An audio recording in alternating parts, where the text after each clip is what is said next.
Welcome to super fast English academy. दोस्तों, मैं इस वीडियो के अंदर मैं आज आपको इंग्लिश का बड़ा अच्छा प्रैक्टिस सेट कराने वाला हूँ। ये प्रैक्टिस सेट आपके लिए navy coast guard, navy SSR और नेवी डबल ए और एयरफोर्स एक्स वाई ग्रुप सबके लिए एक ही साथ है। ठीक है, तो ये ऐसा मत सोच लेना कि आपके लिए स्पेशल आएगा। यही इंग्लिश है, सेम सारे कॉन्सेप्ट बराबर होते हैं, बस थोड़ा लेवल का ऊपर नीचे होता है, तो लेवल इसमें मैंने बराबर करके रखा हुआ है। ठीक है, तो जो भी बताऊंगा वो मैं ऐसा नहीं कि सिर्फ बहुत हाई लेवल से ही बता के क्वेश्चन को खत्म कर दूंगा।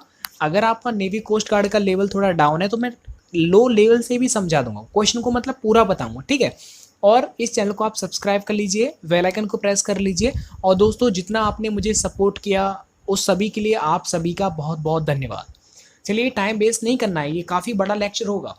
देखिए, सबसे पहले क्वेश्चन की हम बात करते हैं, इसमें आपको एरर बताना है, यानी अवर सक्सेस और our failure largely depends upon our actions. बताओ इसमें कौन सा पार्ट एरर है, सोचो जल्दी से। देखिए, इसमें एरर क्या है मैं आपको पहले समझा देता हूँ, फिर आप एरर बताना। देखिए, जैसे मैं आपको एक पूछता हूँ, जैसे मैंने लिख रहा है कि ही वह खेलता है, आप इसे क्या बनाएंगे? He plays. क्या बनाएंगे? He plays. वह गाती है, तो क्या बोलेंगे?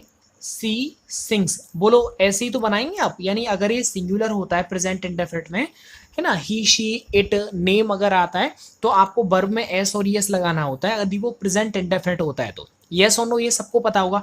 इसका मतलब ये हुआ कि ये जो एस क्यों आ रही है वो इसलिए आ रही है क्योंकि ये सब्जेक्ट आपका सिंगुलर है, तो सिंगुलर के साथ सिंगुलर वर्ब आती है, इसलिए हम क्या करते हैं कि वर्ब की हमेशा एक बात याद रखना, वर्ब की अगर हम कभी भी वर्ब की फर्स्ट फॉर्म में यदि हम एस लगा रहे हैं तो इसका मतलब आप उस वर्ब जो होती है फर्स्ट फॉर्म वो हमेशा कैसी होती है? प्लूरल होती है। आप क्या कर रहे हैं? उसे एस लगा करके सिंगुलर, बस। तो अब क्या हो गया, यानी कि और एक और बात देखो, अगर कभी भी और से, है ना, या फिर नॉर से या फिर बटालसो से अगर कोई भी दो सब्जेक्ट जुड़ रहे हैं तो आप हमेशा याद रखना, और से या फिर नॉर हो या फिर बटालसो हो, तो इनमें क्या होता है, जो सेकंड वाला जो सब्जेक्ट होता है उसके अकॉर्डिंग आप वर्ब लगाते हैं। तो इसमें सेकंड वाला क्या है बताओ? अवर फेलियर। तो अवर फेलियर ये सिंगुलर है, तो सिंगुलर के साथ अभी मैंने बताया था जैसे ही प्लेज, तो सिंगुलर सब्जेक्ट है ही, तो इसके साथ हमने क्या लगा दिया? वर्ब में एस लगा करके सिंगुलर बनानी पड़ती है हमको। तो फेलियर सिंगुलर है, इसलिए यहाँ पर क्या हो जाएगा? डिपेंड की जगह क्या हो जाएगा? डिपेंड्स हो जाएगा, यानी एस लगा देंगे। तो इसलिए यहाँ पर बी वाला एरर है वो एकदम सही हो जाएगा। ठीक है, हम क्या करते हैं कि कभी भी अगर और आ जाए या फिर नॉर आ जाए या फिर बटाल्सो आ जाए तो उनमें जो सेकंड वाला सब्जेक्ट होता है उसके अकॉर्डिंग हमें वर्ब लगानी पड़ती है। तो यहाँ पर सिंगुलर है इसलिए वो सिंगुलर हमें बनानी पड़ी, क्योंकि जो भी वर्ब की फर्स्ट फॉर्म होती है वो सब प्लूरल होती है।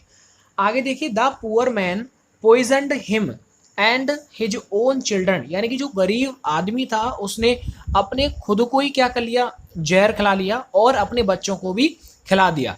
अब यहाँ पर आपको एक सबसे बड़ी गलती दिख रही होगी, यानी जो गरीब गरीब आदमी था उसने अपने आप को यानी खुद को, तो खुद को हिम थोड़ी आता है, उसने अपने आप को खवाया है, तो अपने आप को क्या आता है? Him self. क्या आता है? हिम सेल्फ, यानी खुद के लिए क्या आएगा? हिम। अच्छा देखो, हिम तो यहाँ पर आएगा नहीं क्योंकि यहाँ अपने की बात हो रही है, इसलिए यहाँ पर क्या आ जाएगा? Him self. तो हमारे बी वाले पार्ट में एरर है। आगे देखो, it was in 2006 that we first flew to the United States, यानी कि अब देखो यहाँ पर आपको अगर एरर दिख रहा हो तो आप बता सकते हैं। देखिए, सोचने वाली कोई बात नहीं है, यहाँ पर जो कनेक्टिव लगाया दैट, ये दैट नहीं आएगा। सर क्यों नहीं आएगा? देखो, अगर दैट से पहले वाले में अगर ये टाइम दे रखी हो तो आपको इस दैट की जगह पर क्या लिखना है? वैन लिखना है। क्या लिखना है? वैन। लेकिन अगर इस दैट से, है ना, अगर पहले मान लो अगर कोई टाइम है तो आप वैन लगाना, अगर कोई प्लेस के बारे में बता रहा है तो आप वेयर लगाना, दैट नहीं आएगा क्योंकि वो टाइम के बारे में बता रहा है। इसलिए यहाँ पर क्या आ जाएगा? टाइम मतलब वेन। वेन का मतलब क्या होता है? कब। और कब मैंने कहा आपसे तुम कब स्कूल जाते हो, तो यहाँ पर मैं टाइम पूछ रहा हूँ ना, तो टाइम जब आता है तो यहाँ पर दैट नहीं वेन आता है, इसलिए यहाँ पर बी वाला जो है गलत है। आगे देखिएगा, द चिल्ड्रंस डॉग, यानी जो बच्चों का जो डॉग था वो स्लेप्ट क्वाइटली, सो रहा था एकदम चुपचाप शांति से सो रहा था, इन देयर अंकल्स हाउस, उन बच्चों के अंकल का जो घर था उसमें सो रहा था, तो इसमें कोई गलती नहीं है। आगे, when Anand reached the village, यानी कि जब आनंद अपने घर पर पहुंचा यानी गांव में पहुंचा, ही फाउंड उसने पाया कि that reports about him proceeded him, यानी उसके जो बारे में जो रिपोर्ट्स थी वो काफी उसे प्रोसीड कर गई थी। अब देखो यहाँ पर गलती क्या है वो मैं आपको समझा देता हूँ। एक बात हमेशा याद रखना कि जब भी कभी वेन आ रहा हो, क्या आ रहा है वेन, तो वेन के साथ क्या आता है सेकंड वाला यानी सेकंड फॉर्म लगती है। जैसे देखो यहाँ पर रीच्ड आ गया, तो जब आगे वाला जो सेंटेंस बनेगा ना, यानी वेन के साथ अगर सेकंड फॉर्म आ रही है तो आगे वाला जो सेंटेंस बनेगा वो हेड थर्ड फॉर्म में बनता है। किस में बनता है? हेड थर्ड फॉर्म में बनता है। बात समझ में आ रही है? आना भी चाहिए। तो ये हेड थर्ड फॉर्म में बनेगा। तो अब देखो यहाँ पर क्या दे रखा है, यहाँ पर आप देख रहे हैं सिर्फ यहाँ पर सेकंड फॉर्म दे रखी है, तो सेकंड नहीं, ये यहाँ पर हेड थर्ड फॉर्म आना चाहिए। तो ये आना चाहिए हेड और थर्ड फॉर्म ये बन जाएगी, प्रोसीड की प्रोसीडेड होती है। तो सी वाले में क्या हो जाएगा? गलत। समझ में आ गया? यानी वेन के साथ अगर सेकंड फॉर्म दे रखी है तो आगे आपको हेड वाला देखना है कि हेड थर्ड फॉर्म आ रहा है या नहीं आ रहा। अगर नहीं आ रहा है मतलब वो गलत है। ठीक है। अच्छा एक और देखो, एक सबसे बड़ी ये हर बार पूछा गया एयरफोर्स में, याद रखना। पिछली बार आया था वेन या फिर इफ आए ना, वेन या इफ, तो इसके साथ कभी भी यहाँ पर फ्यूचर टेंस नहीं चलता, ये रट्टा मार लो आप। इफ और वेन के साथ कभी भी यहाँ फ्यूचर टेंस नहीं चलता, इनके साथ कभी भी फ्यूचर टेंस नहीं चलता। आगे देखिए, अब ये आपके वोकेब के ऊपर डिपेंड है। तो आपको अगर ये वोकेब आपको अच्छी तरह से लर्न होगी तो आप आराम से कर सकते हैं, अगर लर्न नहीं होगी तो फिर कहीं ना कहीं आपको थोड़ी सी प्रॉब्लम जो है आ सकती है। तो अब देखिए यहाँ पर आपको ये वोकेब के ऊपर हम बात करते हैं। यहाँ पर आपको सिनोनिम बताना है। बेस्ट एक्सप्रेशंस का मतलब होता है सेम वही मीनिंग रखने वाला। तो देखिए इसमें क्या क्या हो सकता है। देखो सबसे पहले लायबिलिटी, इनकी अगर मीनिंग पता है तो आप कर सकते हैं। देखो जितना मुझे पता है वो मैं बताता रहूंगा, बाकी अगर नहीं आता है तो आप कमेंट बॉक्स में बता देना। ठीक है।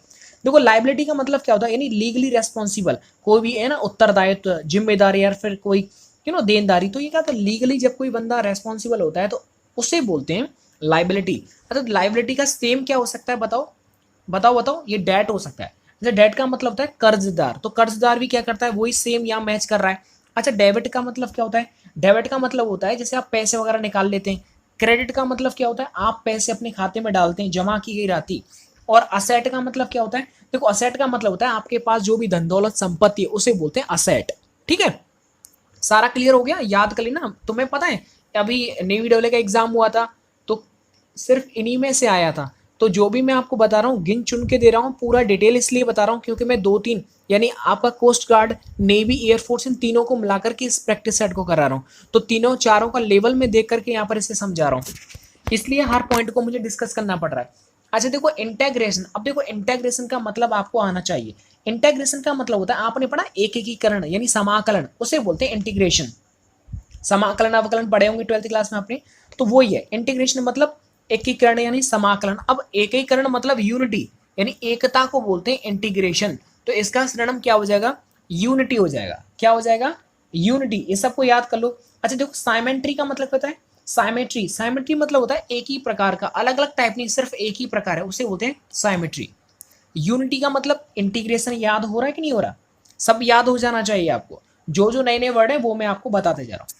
अच्छा आगे देखो, आगे आपको बताता हूँ डिस्क्रिमिनेट का मतलब क्या होता है। देखो डिस्क्रिमिनेट का मतलब होता है एक तरह से भेदभाव करना। तो इसका क्या हो जाएगा? डिस्टिंग्विश। तो डिस्टिंग्विश का मतलब विभेद, भेदभाव करना। कंपेयर, ये तो सबको पता होगा कंपेयर का मतलब क्या होता है। अच्छा शायद आपको ये देखो, अच्छा एक एक और है, शायद हो सकता है ये नहीं पता होगा। कॉम्प्रीहेंड का मतलब क्या होता है? देखो कॉम्प्रीहेंड का मतलब होता है अंडरस्टैंड करना, समझना। ठीक है, गेट करना, तो होता है कॉम्प्रीहेंड। चलो आगे देखो, अब हम बात करते हैं अपीयर की। और अपीयर का आपको सिनोनिम बताएं। देखो अपीयर का मतलब क्या होता है? किसी को प्रतीत होना, यस और नो। तो इसका क्या हो जाएगा बताओ? सीम। सीम का मतलब क्या होता है? अपीयर होना यानी कि हमें दिखाई पड़ना। एंटर माने अंदर, अलाउ मतलब अनुमति देना। ठीक है ना।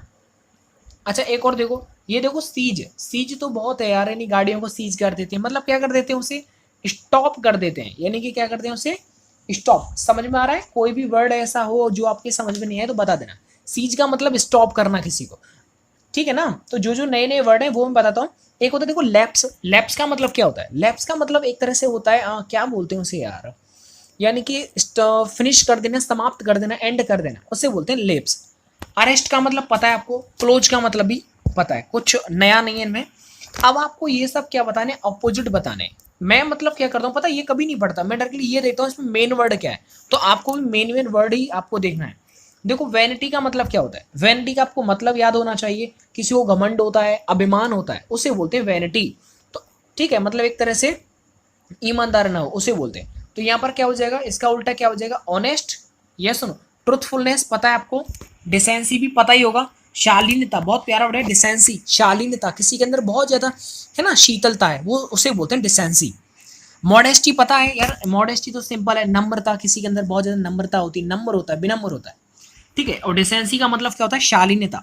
आगे देखो, देखो निग्लिजेंट, अच्छा निग्लिजेंट का मतलब क्या होता है, यानी कि लापरवाह बहुत ज्यादा है ना, इन अटेंटिव, तो इसका लेकिन हमें इसका उल्टा ढूंढना है, ठीक है। तो निग्लिजेंट का बताओ, आप खुद सोच के देखो क्या हो सकता है, निग्लिजेंट का उल्टा क्या हो सकता है, सोचो यार, वही बात है ना, इसका उल्टा क्या हो जाएगा, केयरफुल, जो बहुत ज्यादा सावधानी रखता हो, यस और नो, तो ये अब आपको याद होना चाहिए। अच्छा, और इनसिग्निफिकेंट, ये पता होगा, यानी कि एक तरह से महत्वहीन, इनसिग्निफिकेंट, और इम्प्रूडेंट, ये भी पता होगा, यानी कि इम्प्रूडेंट का मतलब क्या होता है, हाँ जैसे मूर्खतापूर्ण, यानी कि आपके अंदर कोई समझ नहीं, कोई आप काम कर रहे हैं तो वो इम्प्रूडेंस कर रहे हैं, यानी कि बिल्कुल बेकार तरीके से, ठीक है। अब आगे देखो, नीट, नीट एंड क्लीन तो आपको पता होगा, तो इसका उल्टा क्या हो जाएगा, स्लॉपी, स्लॉपी का मतलब क्या होता है, यानी कि गंदा, एकदम गंदा, डर्टी, स्लॉपी है ना, यू जैसे मैंने बोला she is a sloppy, see is a sloppy, वो कैसी है, स्लॉपी है। स्लॉपी सर कैसे, एक एग्जांपल देता हूँ, जैसे मान लीजिए हम गेस्ट आए आपके घर पर, है ना, आपने देखा कहीं होटल में आप जा रहे हैं, तो वहाँ पर क्या है, गेस्ट आए, हम लोग वहाँ पर बैठे हुए हैं, और क्या हुआ, अचानक से जो जो वेटरेस है वो आपके पास आई है कि सर आप कुछ लेंगे, तो वो क्या है, अपने हाथ में ना आपके चाय लेकर के आई है, सर चाय ऑफर कर रही है वो आपके लिए।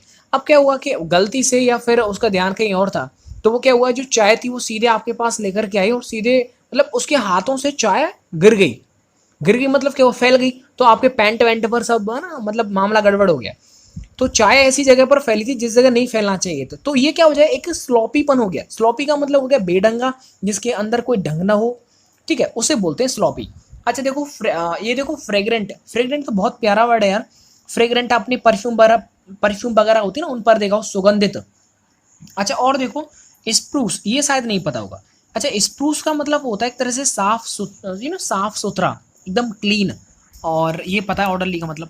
अच्छा देखो, विग्ड का मतलब क्या होता है, विग्ड का उल्टा बताना है, विग्ड का मतलब होता है जो बहुत गंवारू हो, दुष्ट हो, बहुत बेकार, तो इसका उल्टा लेकिन हमको जो है चाहिए, तो इसका उल्टा क्या हो सकता है, सोचो आप, उसके बाद फिर मैं बताता हूँ। बेकार, गंवार है ना, एकदम बैड, तो इसका उल्टा क्या हो जाएगा, गुड। अच्छा, कनिंग का मतलब क्या है, कनिंग, अरे ये बहुत पुराना वर्ड है यार, मतलब क्या बताऊं तुमको, ये जो कनिंग वर्ड था, आज से मैंने 5 साल पहले मेरे दिमाग में आया था, तो कनिंग जब भी याद किया था, रट्टा मारा था, कनिंग, कनिंग, कनिंग का मतलब होता है चूना लगाना किसी को, ठीक है ना, तो कनिंग का मतलब चूना लगाना किसी को, चूना लगा दिया। गुड का मतलब अच्छा हो गया, विग्ड का मतलब दूर बेकार हो गया, ट्रिकी पता ही आपको, क्रुक्ड भी पता होगा। चलो ठीक है ना, कुछ अलग नहीं है, जो नए नए वर्ड देखते हैं उन्हें बता देता हूँ मैं, ठीक है, कनिंग और क्रुक्ड एक ही सेम है। अच्छा एक और देखो आपको, ब्लॉक, अच्छा ब्लॉक का मतलब क्या है, ये सोचा, ब्लॉक का मतलब क्या होता है, ब्लॉक का मतलब होता है एक तरह से क्या बोलते हैं उसे, है ना, जाम कर देना, है ना, एक रोड ब्लॉक हो गया, क्या हो गया, ब्लॉक, तो इसका क्या हो जाएगा, ट्रैफिक पुलिस वाले आते हैं, वो उसे क्लियर कर देते हैं। और इजी और क्योर और क्लीन, ये सब आपको पता है। तो दोस्तों ये मैंने आपको इंग्लिश का सेशन करवाया, और उम्मीद करता हूँ आपको काफ़ी मज़ा भी आया होगा। चलो एक बार दोबारा से देख लें, चलो फटाफट से 1 मिनट देखते हैं हमने क्या क्या पढ़ा। अभी बताया था, और किस, और मैं बताया था, कभी भी अगर और आ जाए, नॉर आ जाए, बट आल्सो आ जाए, तो इसमें सेकंड वाले के अकॉर्डिंग हम यहाँ पर वर्ब लगाते हैं। तो अगर क्या होता है, अगर ये सिंगुलर है तो हमें वर्ब एस और एस वाली देखनी है, अगर ये प्रेजेंट इंडेफिनिट दे रखा है तो। अगर मान लो इज आ रहा है में आता, तो हम क्या करते हैं, यहाँ पर इज कर देते, क्योंकि अगर ये सिंगुलर है। मान लो यहाँ पर प्लूरल आ जाता तो हम आर कर देते, तो ये याद रखना। इसमें क्या बताया था, द पुअर मैन पॉइज्ड, यानी एक गरीब इंसान ने खुद को जहर खिला लिया, तो हिमसेल्फ आएगा। अच्छा एक और देखो, यहाँ पर मुझे बात याद आ रही है, बच्चे बहुत सारे इंटरव्यू में बोलते हैं सर माई सेल्फ इज अभय प्रताप, ऐसा बोलते हैं ना सर, माई सेल्फ, तो माई सेल्फ से एक बात सुनो, सेंटेंस ऐसा कोई है ही नहीं जो माई सेल्फ से स्टार्ट हो, तो रिफ्लेक्सिव प्रोनाउन से कोई भी सेंटेंस स्टार्ट नहीं होता। तो यहाँ पर माई सेल्फ वो गलत इंट्रोडक्शन जो देते हैं वो गलत देते हैं, माई सेल्फ कभी नहीं आता स्टार्टिंग में। चलो यहाँ से एक बात समझ आई, यहाँ पर मैंने क्या बताया था कि अगर टाइम आगे दे रखा हो तो यहाँ पर वेन लगाओ, अगर प्लेस दे रखा हो तो वेयर लगाओ, यही बताया था ना, तो बस। अच्छा इसमें क्या बताया था, इसमें तो कोई गलती थी नहीं, इसमें क्या बताया था, हाँ इसमें ये बताया था अगर वेन के साथ सेकंड फॉर्म आ रही है तो आगे वाला जो टेंस बनेगा वो हेड थर्ड फॉर्म में बनेगा। एक बार रिवाइज करा देता हूँ सबको, यस और नो। तो ये आपको देखो, लाइबिलिटी जिम्मेदारी है ना, उसे डेट बोलते हैं। और इंटीग्रेशन का मतलब क्या होता है, यूनिटी होता है, ये सब बता दिया। डिस्क्रिमिनेट का मतलब डिस्टिंग्विश किसी को, वही चुन धोखा होगा देना। अपीयर का मतलब क्या होता है, शीम। और सीज का मतलब स्टॉप कर देना, गाड़ी वाड़ी सीज कर देना। ये सुनो, वैनिटी का मतलब धूर्त बेकार, ऑनेस्टी इसका हो जाएगा। और नेग्लिजेंट का क्या हो जाएगा बताओ, केयरफुल हो जाएगा।